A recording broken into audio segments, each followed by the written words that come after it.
What is going on, guys? The Inside Blue Podcast, and today we have a Yankees pod today. First one in a while. I'm sorry for being so busy. I had a lot of stuff going on, but we are back better than ever. Yankees opening day is right around the corner, 27 days until the Yankees head to Houston to take on their rivals, the Houston Astros. We all know the Yankees and Houston do not like each other at all. Their fans don't like each other. It's going to be a battle in Houston, but today we're breaking down spring training, a lot of news that came out about the New York Yankees, and let's just get started with this. Of course, with this 2024 Yankees team, and in my opinion, this is kind of one of those teams that like to jump up and into out of your seat, and there's some different vibes to this Yankees squad. In my opinion, we all know that they made a lot of additions, a lot of key additions to this team that can help them down the road in this season. Of course, the big splash of Juan Soto in the Michael King trade. They got Alex Verdugo via trade. And some other guys. Of course, Trent Grisham came along with that Soto trade. They got some pitchers. They addressed a lot of their issues, especially on the left side of the plate. We knew that the Billy McKinney, Willie Calhoun, Jake Bauers experiment was over. That was done. Now they head forward and they grab a superstar in Juan Soto, a very solid lefty coming from Boston, Alex Verdugo, and Trent Grisham, who is a very good outfielder when it comes to playing good defense. Right, the Yankees, of course, parted ways with Harrison Bader, a player who I deeply will miss. I loved the energy he brought and his defensive play because Harrison Bader was all over the field, playing center field, diving after, you know, crazy plays. And now his bat wasn't spectacular, but it made up in the field, especially in big moments. And he came up big in the postseason against the Guardians and then hit a home run against Houston in that series. But nonetheless, the Yankees fell short that season. They missed the playoffs last season. They had one of their worst seasons in the last 30 years under Aaron Boone. And I know Boone took a lot of criticism. I know Brian Cashman did, Hal Steinbrenner, the front office completely. And they get guys like Juan Soto, Alex Verdugo, and a bunch of other guys, a bunch of relievers, Caleb Ferguson, getting Clayton Beeter, a lot of guys, and it's not like they're mediocre players either. These guys have a solid track record of playing good baseball, and that's what the Yankees needed. They needed to upgrade it at outfield. They grabbed Juan Soto, of course. They grab Alex. They grab lefties. I think that's the big thing that people have to understand is this team was lacking good lefty bats. In my opinion, aside from Anthony Rizzo, who did have a tough end of his season that ended early, of course, with his head injury. But I thought Anthony Rizzo was on pace for a really solid year before he suffered that injury against the Padres. So definitely would look to see how Anthony Rizzo responds after that tough injury. Because I still think Anthony Rizzo is a solid first baseman. Obviously, he's a bit older now. He's in his 30s, so he's not in his young age. So, his health is definitely important. So we need him to stay on the field. That's the main concern for this 2024 team. Despite bringing a sick vibe and really upping the chances of getting back to where they need to be, injuries and health is always the number one with this Yankee squad. And it's not only for the New York Yankees. I know they probably have the worst injury luck out of any baseball team in the MLB. But I think for the Yankees to be really solid this year and to go to the World Series, or at least hope and have the best chance to, it's having the opening day roster as the same roster, or if not better, if they make a trade at the trade deadline, in the playoffs healthy. They need a healthy LeMahieu. They need a healthy Judge. everything, pitching. We'll get into pitching in a moment, but everybody needs to be healthy and to play good. Like, there should be no reason that this team struggles against bad teams. There should be no reason where they go into Kansas City, where they go into Detroit, or any of these bottom teams and struggle. That happened last season. A lot of games that the Yankees gave up was, well, one, because they didn't have an Aaron Judge. And if you don't have Aaron Judge, then where is your offense? And the offense was non existent without Aaron Judge. I know you had good years out of Gleyber Torres and some other players that hope to have good seasons as well. But I will always prioritize health over anything because this team needs to be healthy. And we haven't really seen this team fully healthy. And I think they have one of the best rosters and one of the best lineups in the MLB when healthy. I would hope you get a bounce back out of DJ LeMahieu. I would hope you get a better and healthy Anthony Rizzo, who had a good year, like I said before, but then the injury spike happened, and then he had that whole head injury, and he decided to try and play through it, even though it wasn't a smart idea. But yeah, and getting to Aaron Judge, of course, he has some help. Juan Soto is there to help, and help is needed because when they lost to the Kansas City Royals to end their season, Aaron Judge said it in his press conference. We have some ideas, we're working on something, and we have to be better next year because every season that the Yankees don't win, the World Series is a failure. And yes, I understand they can't win multiple years in a row and become that, but that doesn't mean that they should be getting, losing in the wild card round, losing in the divisional round. I look at this AL. There's some good teams, and then there are some very, very mediocre teams. When it comes to the really good teams, you got to include the Houston Astros any year. The Texas Rangers have really turned it around, just winning the World Series. Getting to your division, never count out the Baltimore Orioles. That's a young, upcoming team that has a lot of talent, and they're only going to get better, in my opinion. They just got Corbin Burnes to up their pitching staff. Corbin Burnes is a stud. They just got him. So, I mean, the Houston Astros, the Baltimore Orioles, and the Texas Rangers are my three teams to look out for. And I think this division is going to come down to the Orioles or the Yankees. I really do. I think it's whoever gets hot in April and stays relatively consistently hot. Every team is going to have a cold month, cold week, cold few games. It's going to happen. That's just baseball. No team's going to go 162-0. It's not going to be the Dodgers. But that Dodgers team does have a really good roster over there. Of course, grabbing Yamamoto, grabbing Shohei Ohtani, grabbing Tyler Glasnow. They got a lot of guys. A lot of guys over there in the West, not the West, the NL, but the Yankees won't have to worry about the Dodgers until if they make the World Series, and that's if the Dodgers make it too, because we know the Dodgers have had these super stacked rosters, but they haven't been able to get the job done. Now, I think they definitely can get to the World Series this year, but obviously we have to focus on the New York Yankees and not the Los Angeles Dodgers.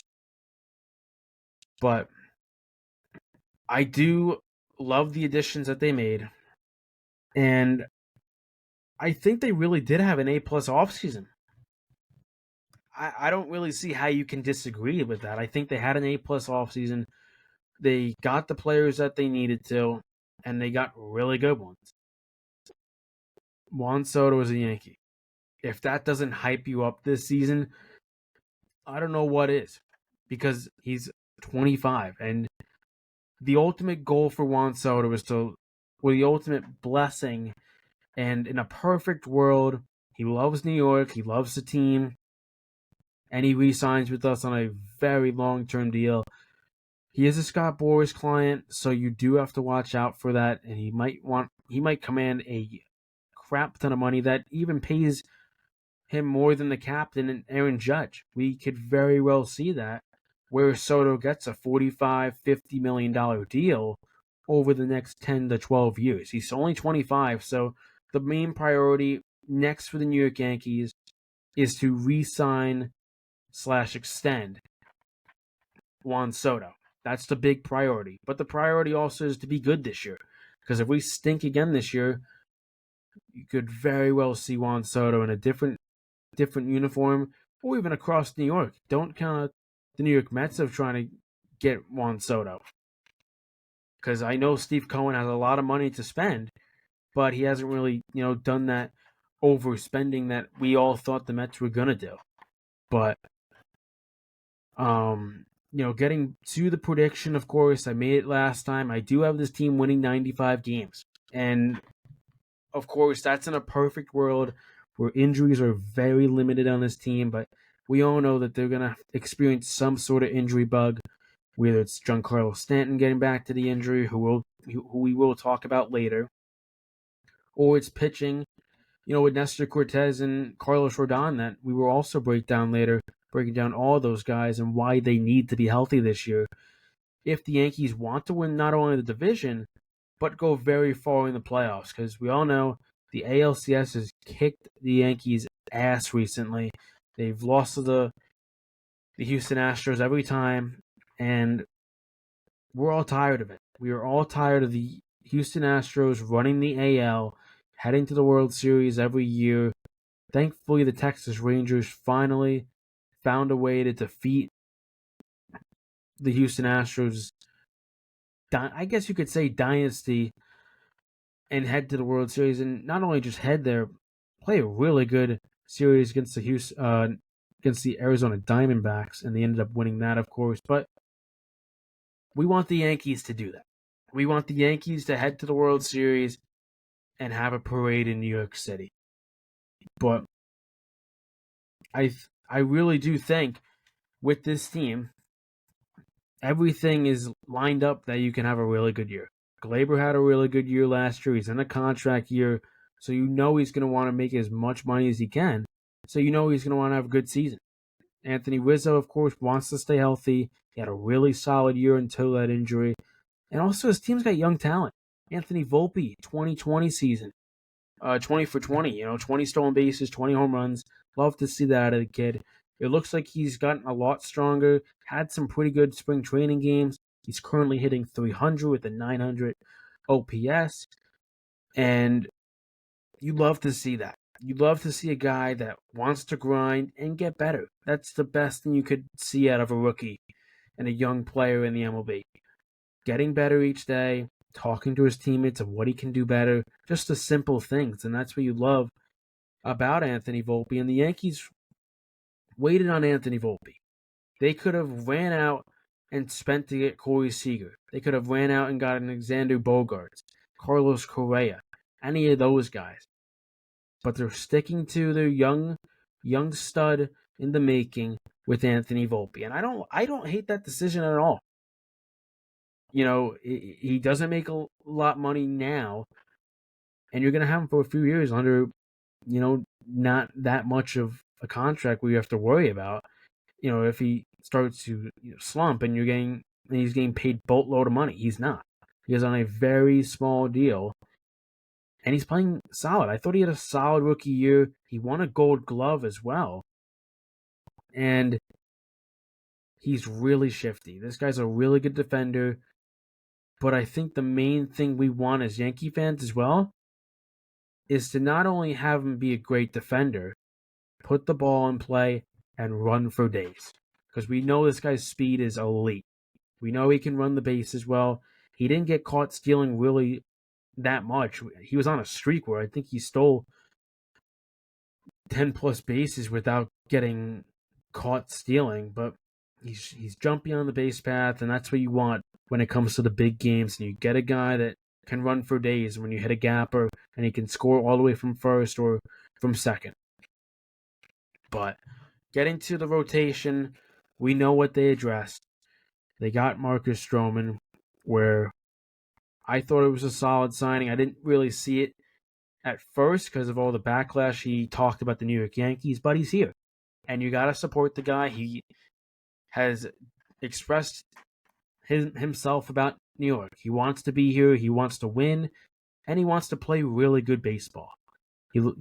After the comments before, which kind of questioned the Yankees signing him, I was kind of shocked that we got him. I thought they would shift towards Blake Snell, but getting to Marcus Stroman, we hope that this guy can pitch well and stay healthy. He is very solid, in my opinion, as a number 3. You can maybe say that they move Cortez up to that number 3 spot, but right now I have the rotation as Cole is number 1, followed by Rodon, followed by Stroman, and then Cortez, and then Clark Schmidt. And no Blake Snell. No Blake Snell. Because of the fact with Blake Snell, he wants a lot of money. Blake Snell wants a lot of money. I saw a report earlier, I think this month or, late January, him commanding $270 million for 9 years.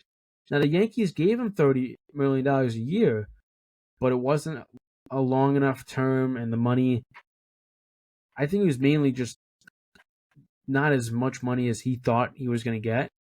Because I think Blake Snell and Scott Boras, he just won a Cy Young, so he's going to get paid over $200 million a deal a year. But when you throw 5 innings of play and you walk a lot of pitchers, walk a lot of batters, teams are going to be skeptical about that. They're not going to be all in on you. The Yankees are really the only team that have a true offer. The Angels are also in on him. But if I'm Blake Snell and I am excited, or that I've expressed interest of playing for the New York Yankees, what is it? Do you really want that much money for throwing 5 innings and walking a lot of people? And yes, you won the Cy Young, but let's get a reality check. If you're not throwing 6+ innings, that's going to tire out your bullpen and a lot of problems. I think we have to have a reality check and look at ourselves in the mirror and tell ourselves, we have an offer to play for the New York Yankees. Be the 1B to Garrett Cole. Do we really want to be picky and all this nonsense to get paid an extra, a lot of money? And also, the Yankees are going to have to pay him a lot of money because of this luxury tax stuff. And, it's going to double and all that stuff. I'm kind of disappointed in this free agency as a whole. Usually guys are just dropping like flies, and by now you would pretty much see everyone in new uniforms or the same uniform on an extension. Matt Chapman's still a free agent. Jordan Montgomery's still a free agent. JD Martinez is still a free agent. Blake Snell, I'm definitely missing one of Scott Boras' guys. But it was originally Cody Bellinger, then he finally got a deal. That was a realistic deal, 3 years, $80 million a year. Cody Bellinger was never getting $100+ million. He wasn't getting close to that. He finally had a good year. But Scott Boras is going to want the most money out of their players, and that's why no one's budging. That's why no one wants them. And plus, something that I haven't even talked about is spring training is underway. Pitchers and catchers reported a while ago, it feels like. What is Blake Snell doing? What is he doing? Is he playing video games? What is Blake Snell really doing? What is Jordan Montgomery doing? I've heard stuff with them in Boston. It looks like it's unlikely that he returns as a Texas Ranger. For Blake Snell, are the Angels going to start to budge on him and get him?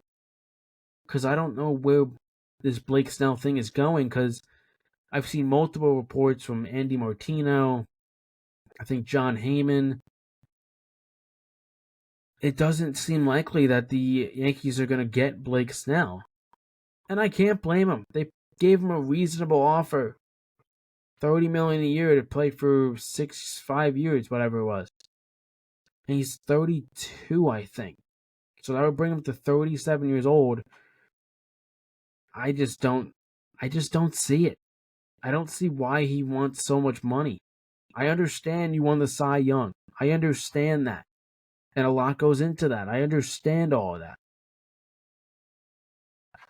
That's all I got for Blake Snell. As for pitchers, of course, we previously talked about Nestor Cortez and Carlos Rodon. The main thing is to stay healthy. Nestor says his goal is to get 30 starts. I mean, if we can get that as our number 3 pitcher, that's great. That's really good. He's been working all the time in Tampa. Carlos Rodon looks like he is slimmed weight as well. And also Giancarlo Stanton has trimmed weight as well. He's no longer big G in my opinion. He is skinny G. But good for Giancarlo Stanton, taking care of his health. We can only hope that this is beneficial for him and we can get a solid year. Not saying he's going to hit, 35 plus home runs, but let's keep that average, 240, something like that. I can't be seeing this guy hitting the 200s and 190s. That is just not acceptable for the DH. And I know JD Martinez is out there and he's one of the most reliable DHs in baseball, in my opinion, at least. They're not going to get JD. They took a shot at Kike Hernandez, but he ended up getting signed by the Dodgers. It was between them and the Yankees, but he said he felt good in Los Angeles and he didn't really want to move. Can't blame the guy. It's tough living in New York sometimes, and the expectations, the media, all of that stuff. But getting back to the pitching, Carlos Rodon's fastball looks real good. He has a 3.38, and he has a win in spring training. So we can only hope he, stays at that number. I would love if Carlos Rodon pitched an entire season and had a 3.38 ERA. I would really like that. Also, Clayton Beeter, 7 Ks, doing really solid. That leads the team. And yeah, I think, really to wrap this thing up about Gleyber Torres is how much are they going to pay him? Obviously, the big talk is about Juan Soto, of how much $1 million he's going to get. It's in the 400s, close to 500s. But I think with Gleyber, you got to think it's about a $100 million deal, no? Maybe 105 over 5 years, something like that. Because he's a really good second baseman. He slashed 273, 25 RBI, 25 homers, and 68 RBIs with a 800 OPS. So those sound like extension-worthy numbers, but they have not really talked about an extension. Cashman hasn't talked about an extension with Gleyber Torres' representatives. And Gleyber wants to stay a New Yorker. He wants to stay a Yankee for life. So let's get that guy signed up for life, Brian Cashman. But really, to end this pod, I think really to just sum it up for this year is to stay healthy, don't rely on the home run ball, and get outs for pitching. Pitch well. You pitched really good last year. That helped you win 82 games, which is unacceptable, but it probably saved you from going under 500. Finally, Cashman gave Boone a solid roster with really good talent where he can mess around with it, have Gleyber lead off, Verdugo, LeMahieu, Volpe maybe. I don't think they're going to have Volpe lead off. I don't mind him in the 9-hole either. But this season's going to be exciting. So get up, get excited, buy a Juan Soto jersey, get some tickets, go to games. It's going to be a fun year. It's going to be a fun year for these New York Yankees, and I'm all for it. Content's going to be flying. I'm going to be really hyped when I see this Yankee squad win 95 games. Not trying to sound delusional, but we're hoping for 95 games. I think for all of you betting people out there, their line is 94.5 on DraftKings or 93.5.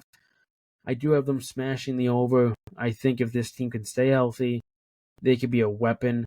They could be a deadly horse in the AL East and the AL. And let's beat those Astros on opening day. But, of course, I'm going to try and go live for some of these games. Probably more of the late night games, like the 7 o'clock, unless it's a weekend. But, yeah, usually in the weekdays, I'm busy with work and all that stuff. But finally got you guys a Yankees pod. I've been looking forward to the entire week. Gonna get some Rangers stuff out there. Gonna get some Giant stuff. Of course, gonna break down the combine and another mock draft. But we're on the road to 100 subscribers, fellas. 8 away. Tell your friends about this pod. Like it up. And as always, hit that subscribe button. Hit that notification bell so you know when I upload these podcasts. But anyways, guys, that's going to do it for this episode. And I'll see you guys in the next one. Peace.